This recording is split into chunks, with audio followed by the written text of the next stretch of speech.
రాగి బంగారు నాణేలతో నిండిన ఒక చెక్క బల్ల వెనుక ఒక వ్యక్తి కూర్చుని ఉన్నాడు. అతని పేరు జక్కయ్య. అతడు ఎరికోకు ప్రధాన సుంకపు గుత్తదారుడు. నగరం మొత్తంలోని అత్యంత ధనవంతులలో ఒకడు. ఒక నిస్సహాయ రైతు బల్ల ముందు మోకరింది. ప్రభు, ఈ భూమి తరతరాలుగా మా దగ్గరే ఉంది. నాకు కొంత సమయం ఇవ్వండి, నేను బాకీ మొత్తం చెల్లిస్తాను. జక్కయ్య కాగితాల వైపు చూశాడు, కానీ వాటిని కదపలేదు. సుంకము చెల్లించబడలేదు. ఆ భూమి అతని ఆధీనంలోనే ఉండిపోయింది. ఆ మనిషి నెమ్మదిగా లేచి ఓడిపోయిన వాడిలా వెనుదిరిగి వెళ్ళిపోయాడు. గుడారం బయట కోపభరిత స్వరాలు వినిపించాయి. తన ప్రజల నుంచే దోచుకుంటున్నాడు. అతను రోమాకు సేవ చేస్తున్నాడు, ఇశ్రాయేలుకు కాదు. ద్రోహి. జక్కయ్య అన్నీ విన్నాడు, కానీ ఏమీ మాట్లాడలేదు. ఆ సాయంత్రం జక్కయ్య తన ఇంటికి తిరిగి వచ్చాడు. విశాలమైన ఇల్లు అతని సంపదను ప్రతిబింబిస్తుంది. దీపాల వెలుగులో భోజనం సిద్ధమవుతుండగా సేవకులు నిశ్శబ్దంగా నడిచారు. అతని భార్య భోజనాన్ని పళ్ళపై ఉంచింది, కానీ ఆమె ముఖంలో దాగిన ఆందోళన కనిపించింది. ప్రజలు మనల్ని ద్వేషిస్తున్నారు, వీధుల్లో మనపై కోపంతో చూస్తున్నారు. మన పిల్లలు సంతలో నడిచేటప్పుడు గుసగుసలాడుతున్నారు. వారు మనల్ని శత్రువులుగా చూస్తున్నారు. జక్కయ్య విన్నాడు, కానీ సమాధానం ఇవ్వలేదు. ఇంకెంతకాలం ఇలా కొనసాగుతుంది? నేను సంతలో ఒక విషయం విన్నాను. నజరీయుడైన యేసు ఎరికోకు వస్తున్నారని అంటున్నారు. జక్కయ్య ఈ మనిషి గురించి విన్నాడు.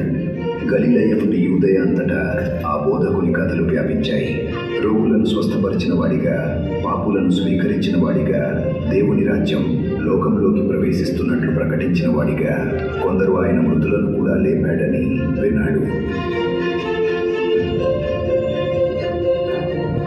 నగరం రాత్రి చీకటిలో నిశ్చలమైపోతుండగా ఆ సాయంకాలం మసకబారిన దీపం వెలుగులో జక్కయ్య ఒంటరిగా కూర్చున్నాడు.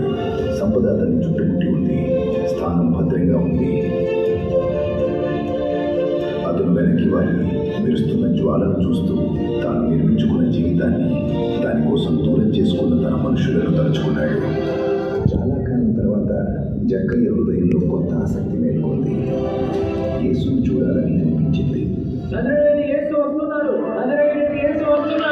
మరుసటి ఉదయం ఎరికో ఉత్సాహంగా మేలుకుంది. యేసు వస్తున్న వార్త నగరంలో వేగంగా వ్యాపించింది. యేసు మరియు ఆయన శిష్యులు పట్టణంలోకి ప్రవేశించే సమయానికి జనసమూహం వారిని చుట్టుముట్టింది. అధికారంతో మాట్లాడే, రోగులను స్వస్థపరిచే మరియు తిరస్కరించబడిన వారిని కరుణతో ఆదరించే ఈ బోధకుని గురించి వారు విన్నారు. జక్కయ్య తన సుంకం వసూలు గుడారం నుండి హడావిడి విన్నాడు. బయటకు వచ్చి దారిలో తొందరగా వెళ్తున్న ఒక మనిషిని ఆపి, ఏం జరుగుతోంది? నజరేయుడైన యేసు బోధకుడు ఇరుకోకుండా వస్తున్నాడు. జక్కయ్య జనసమూహంలోకి తోసుకుంటూ ముందుకు వెళ్ళాడు. పుట్టివాడైనందున యేసుని చూడలేకపోయాడు. జక్కయ్య ఒక్కసారిగా ఒక నిర్ణయం తీసుకున్నాడు. వెంటనే రహదారి పక్కన ఉన్న ఒక మేడి చెట్టును గమనించాడు. దాని కొమ్మల్లో కొన్ని దాని మీద ఎక్కేందుకు తగినంతగా దిగువకు వంగి ఉన్నాయి. అక్కడి నుంచి అతను ఎదురు చూస్తూ నిలిచాడు. యేసు కనిపించాడు. జనం మధ్య ప్రశాంతంగా నడుచుకుంటూ వచ్చిన యేసు ఒక్కసారిగా ఆగి పైకి చూశాడు. వారి చూపులు కలిశాయి. జక్కయ్య, త్వరగా దిగిరా. నేడు నేను నీ ఇంట ఉండవలసి ఉన్నది. జక్కయ్య హృదయం ఆశ్చర్యంతో, ఆనందంతో ఉప్పొంగింది. అతను వెంటనే చెట్టు నుంచి దిగి యేసును ఆనందంతో స్వాగతించాడు. జనసమూహం అది గమనించింది. అతను ఒక పాపి ఇంటికి అతిథిగా వెళ్తున్నాడు. ఎరికోలో ఇన్ని ఇల్లు ఉండగా ఆ ఇంటికే ఎందుకు వెళ్ళాడు?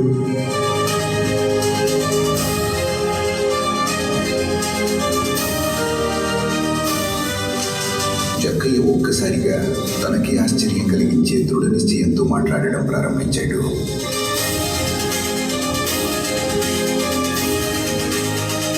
ఇదిగో ప్రభు, నా ఆస్తిలో సగము మీదకిచ్చుచున్నాను. ఎవరి దగ్గరైనా అన్యాయముగా తీసుకుని ఎడల వారికి 4 గంటలు చెల్లిస్తాను. గదిలో నిశ్శబ్దం ఆవహించింది. ఇది చిన్న వాగ్దానం కాదు. యేసు అతని వైపు ఆమోదంతో చూశాడు. నేడు ఈ ఇంటికి రక్షణ వచ్చి ఉన్నది. ఇతరులు అబ్రహాము కుమారుడే. నశించిన దానిని వెతికి రక్షించుటకు మనుష్య కుమారుడు వచ్చాడు.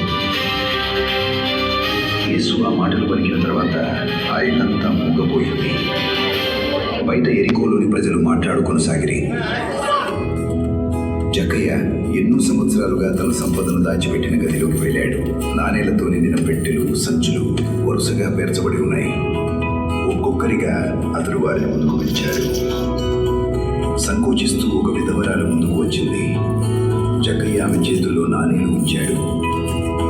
తర్వాత కుటుంబాలు, కూలీలు, వ్యాపారులు, జీవితాంతం ఇతరుల నుండి తీసుకుంటూ జీవించిన వ్యక్తి ఇప్పుడు తిరిగిస్తున్నాడు.